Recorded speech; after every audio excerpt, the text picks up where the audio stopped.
Welcome to the Learning Pines YouTube. We hope this video helps. You begin on-site by powering the GNSS receiver and locking in the datum and projection. This ensures coordinates match maps. Once done, mount the antenna at a measured height and level it, because systematic height errors shift every point.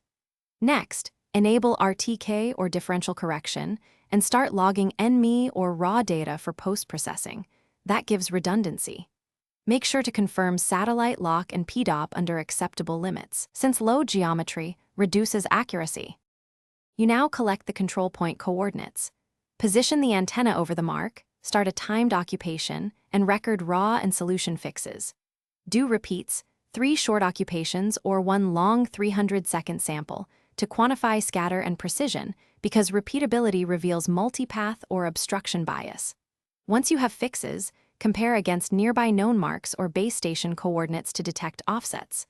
Make sure to log environmental notes. Trees, metal, and roofs often explain anomalous deviations. You finish by applying corrections, real-time or post-processed, and converting to the project datum. Adjust each coordinate for measured antenna height so the mark elevation is correct. Then validate using residuals and RMS. Reject points that exceed expected precision, because bad CPs corrupt surveys.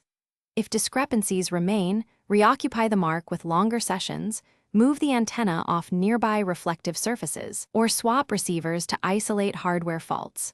One key troubleshooting tip: if solutions flip between fixes, suspect multipath or wrong datum settings and correct those first. Thanks for watching. Consider subscribing if we helped you.